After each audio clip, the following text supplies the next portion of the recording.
We're going to go ahead now and look at our first example of a chi-square test.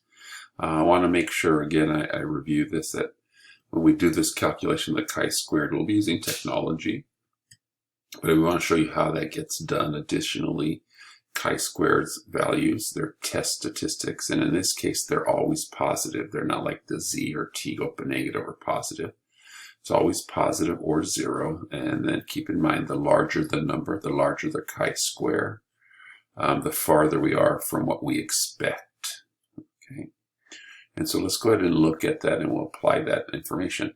Here's an example. We knew the distribution of the M&M's company gives us a distribution here, and the null and alternative for a chi-square or goodness of fit test, GOF, right?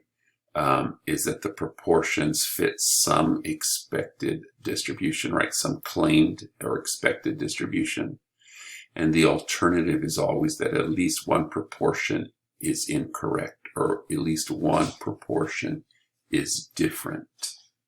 And so you'll see this language differently for this. So at least one of the P's, the proportions is different. Okay, and then of course we have to check the IRL. Again, is it independent? Is n less than 5% of the population? Did we collect the data randomly? And is it large enough? In this case, this is a little different. Our expected frequencies is at least 5. So that means 5 or more here. So that's one other change of the large enough compared to the other tests that we've run, right, with proportions and means. What we need to do is turn these distributions, these percent distributions, into expected values. And if you have a bag of 200 M&Ms, right, a bag of 200 M&Ms, how many would you expect to see given this distribution, right? So this is the expected distribution here. So what is the expected frequency?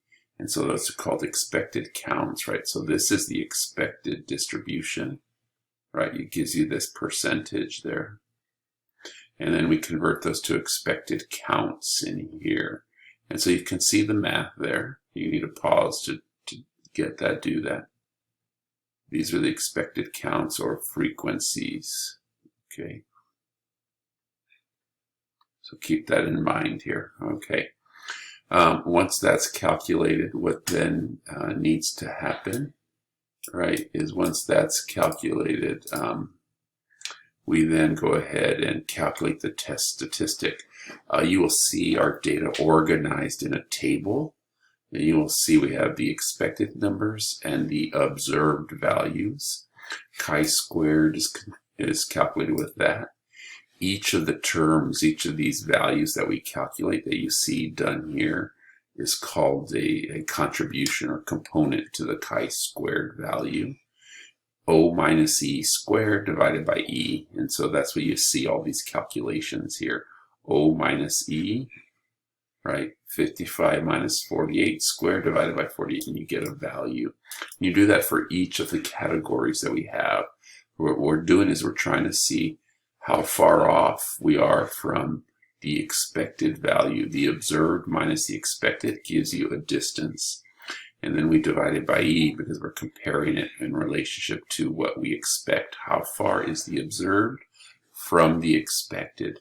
That gets all added together to give you a chi-square value. And then we use a chi-squared calculator to get the p-value. What's the probability that chi-squared is greater than or equal to 8.42? And you get your p-value. I'm going to show you how to use technology right now. And so we're logging to StatCrunch. Okay, and then the data gets entered in. So notice we have the expected column and the observed. I like to type it in. You have the expected and observed, and then stat goodness of fit test chi-square test. The observed column, that's why I like to name it that. Expected columns expected, and then that's it. Compute. That's simple. And then notice you'll get your observed and expected, and there's your chi-square test statistic and your p-value, your chi-square test statistic and p-value, 8.42. Another way, again, is through calculators. Notice there's a chi-square calculator. Degrees of freedom, go back to what we had here. Degrees of freedom was 5. It's 6 minus 1. Categories minus 1. And so degrees of freedom is here, 5. And then make it that it is greater than 8.42. I think that was our number. That was it. And then you have it there. So that's how you use the calculator. Let's go ahead and finish that now that we have those values.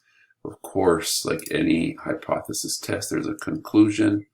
Since the p-value is greater than alpha, we fail to reject h0, which means, where was our h0?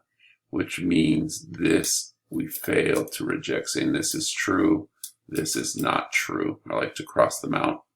This, so then that means, of course, we don't have evidence to show the color distribution is different than the claimed.